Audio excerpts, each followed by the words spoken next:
Well, just speaking from where we came from with my son, he just was out at parties and they were available. And that's pretty much how he got started. It wasn't an injury, it wasn't anything else. It was just fun at a party, a lot of pills floating around. And he told me before he even realized he was addicted, he didn't realize what was going to happen, or the sequence of events that would take place. So Casey had issues with alcohol, at parties. He had a DUI, and then the pill started, which would be, I guess, really late 90s. Right? Mm-hmm. High school. High school, with pills. And so he did get help. He did an IOP, which is intensive outpatient treatment. Everything was working well for him. Had a job, girlfriend, changed his style of dress. And then he began what we call a downward spiral. Lost his girlfriend, lost his job. All the things that kind of pile up and take away their hope. And then we talked to him and found out he had started using heroin. And he hadn't been using heroin very long. As a matter of fact, brief. He only died 4 bags of heroin. I've got kids we help today use 70 bags of heroin a day.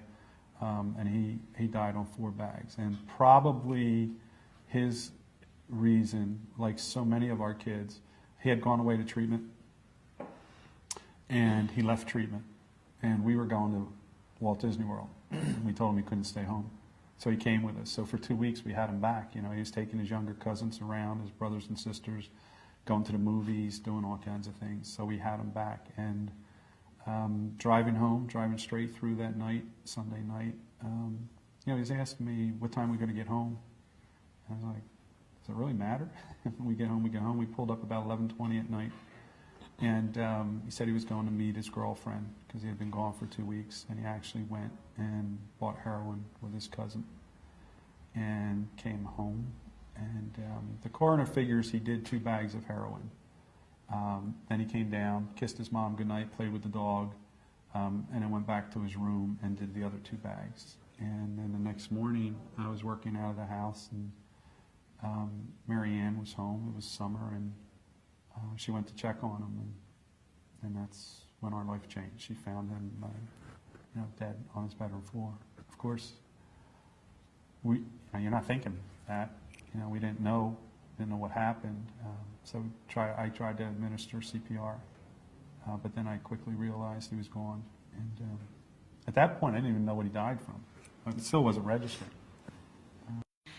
Really, at the time, we didn't know where to turn or what to do or who to call, and I think that's what everyone else was feeling, the same thing. Who do we call?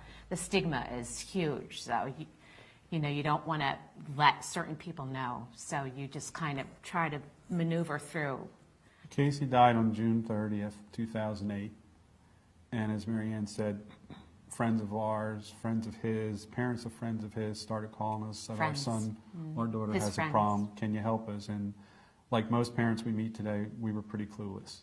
I meet with parents now, and they start to say, I should have done this, whatever. I said, look, go home tonight, go to your bookshelf, get your parenting book out, and open it up to this chapter. They look at me, because there is none. If Johnny wins all county wrestling, everybody on the block knows. But if Janie has a drug or alcohol problem, we put our head down, we don't say anything. Mm-hmm. So it's happening all around you. You just don't see it until it hits. I think we need to educate the parents as well, because I don't think they realize how young these kids are getting involved in that kind of stuff. So 12 or 13 on heroin, not on alcohol, pot, right on heroin. I remember the day in July when I was standing at my son's viewing, and we were supposed to be there from 2 to 7, I think, and at 1:30 we were in the parking lot. They said, you got to get in here, there's people in line. And 9 o'clock at night, I look over at Maryann. She was in her floral print dress. Her shoes were off at that point. She had never moved, never went to the bathroom, never gone to get a drink of water.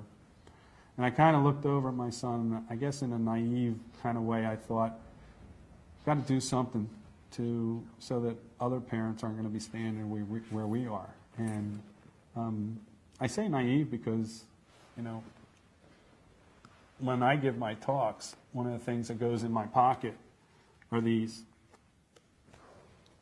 You know, this isn't a deck of cards. These are just some of the funerals and services that I've been at. There's peace in our house, but it was a great sacrifice. We help people every day that there's no peace in their house. This disease takes no prisoners. It just wants to take everything. It wants to take your relationship. It wants to take your relationship with your children. It wants to take the brothers and sisters relationship from their addicts. And then once it takes your child, you know, their pain dies with them, but the pain that's left behind is not something. I tell people, you want to know me because of all I've learned. You don't want to be me because of what we went through.